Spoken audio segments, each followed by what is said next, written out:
Hello students, দেব coaching সেন্টারে সবাইকে স্বাগত। আজ দ্বীপ প্রকাশনে ডক্টর গৌতম মল্লিকের লেখা ভূপরিচয় ও পরিবেশ দশম শ্রেণী বইটা থেকে ষষ্ঠ অধ্যায় উপগ্রহ চিত্র ও ভূবৈচিত্র্যময় মানচিত্র এর অনুশীলনী থেকে 4 দাগের প্রশ্ন তুলনা করব, যার মান 3। দেখো আজকের প্রশ্ন, 4-এর 4 দাগের ভূবৈচিত্র্যময় মানচিত্রের 3টি ব্যবহার লেখো।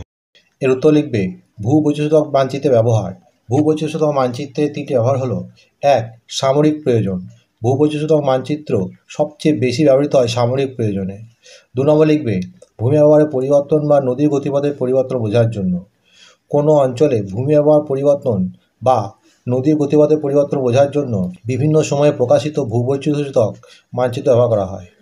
3 নম্বর লিখবে আঞ্চলিক উন্নয়ন পরিকল্পনা রচনা করার জন্য, যেহেতু ভূবৈচিত্র্যময় মানচিত্রে কোনো অঞ্চলের ভৌগোলিক, প্রাকৃতিক, অর্থনৈতিক ও সাংস্কৃতিক অবস্থা অত্যন্ত স্পষ্টভাবে বোঝা যায়, তাই সেই অঞ্চলের উন্নয়ন পরিকল্পনা রচনা করার জন্য অত্যন্ত গুরুত্ব সহকারে ভূবৈচিত্র্যময় মানচিত্র ব্যবহৃত হয়। নেক্সট, 4-এর 5 দাগের প্রশ্ন দেখো, উপগ্রহ চিত্রের প্রধান 3টি বৈশিষ্ট্য সংক্ষেপে আলোচনা করো। এর উত্তরে উপগ্রহ চিত্রের বৈশিষ্ট্য বলে পয়েন্ট দেবে।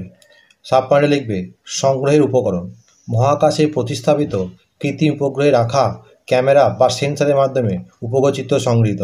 2 নম্বর পয়েন্টে লিখবে সংগ্রহ পদ্ধতি। প্রতিফলিত তড়িৎচুম্বকীয় ও তড়িৎচুম্বকীয় বর্ণালীর মাধ্যমে সেন্সরের তথ্য ধরা পড়ে। 3 নম্বর লিখবে রঙিন তথ্য। ভূপৃষ্ঠের সকল উপাদানের তথ্য বিভিন্ন রং এর মাধ্যমে চিত্রায়িত হয়।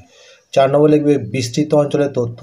তথ্য সংগ্রহ হয় অনেক উঁচু থেকে যন্ত্রের মাধ্যমে, তাই বিশাল অঞ্চল জুড়ে স্বল্প সময়ে এই তথ্য সংগৃহীত হয়। 5 নম্বর লিখবে ডিজিটাল তথ্য। ডিজিটাল বা সংখ্যাকারে তথ্য সংগৃহীত হয় বলে কম্পিউটারের মাধ্যমে বিশ্লেষণ সম্ভব। 6 নম্বর লিখবে উন্নত তথ্য। তথ্যের মান অত্যন্ত উন্নত এবং সহজে ব্যবহার করা যায়। এর মধ্যে যে কোনো 3টে তোমরা লিখবে। 4-এর 6 দাগের প্রশ্ন দেখো, দূর সংবেদন ব্যবস্থায় সুবিধা অসুবিধাগুলি উল্লেখ করো। এর উত্তরে দূর সংবেদন ব্যবস্থার সুবিধা অসুবিধা বলে পয়েন্ট দেবে। প্রথমে লিখবে সুবিধা। 1. সংগৃহীত তথ্য বাস্তবের সাথে সঠিক। 2. বিস্তীর্ণ অঞ্চলের তথ্য সংগ্রহ করা যায়। 3. দুর্গম অঞ্চলের তথ্য সহজেই সংগ্রহ করা সম্ভব। 4. বিভিন্ন প্রতিবন্ধকতা দূর করে সহজে তথ্য সংগৃহীত হয়। 5.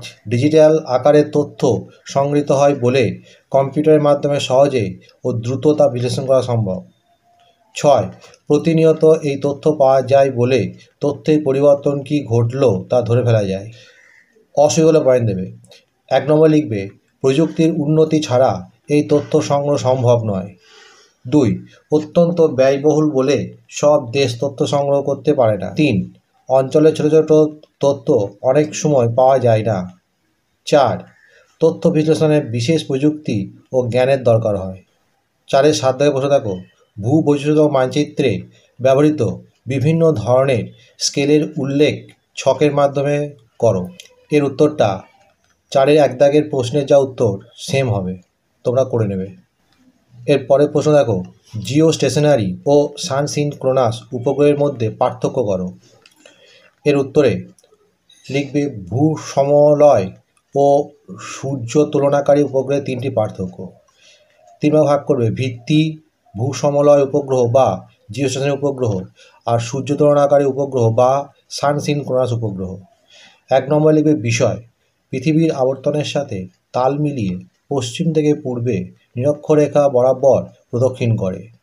এদিকে লিখবে সূর্যের আপাত কোণের সাথে সামঞ্জস্য রেখে উত্তর দক্ষিণে একটি নির্দিষ্ট দ্রাঘিমা বরাবর প্রদক্ষিণ করে। 2 নম্বর লিখবে উচ্চতা। ভূপৃষ্ঠ থেকে 35,786 এবং পৃথিবীর কেন্দ্র থেকে 42,157 কিলোমিটার উচ্চতায় অবস্থান করে।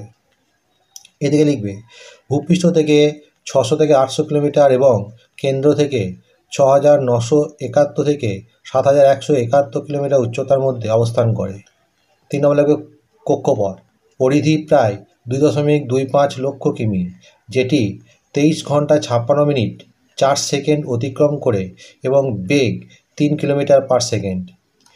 পরিধি 43,800 থেকে 35,075 কিলোমিটার এর মধ্যে, যেটি বিভিন্ন উপগ্রহ বিভিন্ন সময়ে 70 থেকে 100 মিনিট পরিক্রমণ করে। বেগ 7.5 কিলোমিটার পার সেকেন্ড। 4 নম্বর লিখবে গুরুত্ব। রেডিও, টেলিভিশন, নেভিগেশন প্রভৃতি যোগাযোগ ও আবহাওয়া সংক্রান্ত তথ্য সংগ্রহ। এদিকে লিখবে জরিপ কাজ, ভূমি আবহাওয়া, সম্পদ বিষয়ক তথ্য সংগ্রহ, আবহাওয়া তথ্য সংগ্রহ। 5 উদাহরণ: ভারতের ইনস্যাট, ইউএসের জিওএস, রাশিয়ার জিওএমএস। এদিকে লিখবে ভারতের আইআরএস, ইউএসের ল্যান্ডস্যাট, ফ্রান্সের স্পট। বন্ধুরা, এখানেই শেষ করছি। পরবর্তী ভিডিওতে আবার দেখা হবে। ভিডিওটি ভালো লাগলে অবশ্যই লাইক, কমেন্ট, শেয়ার করবে।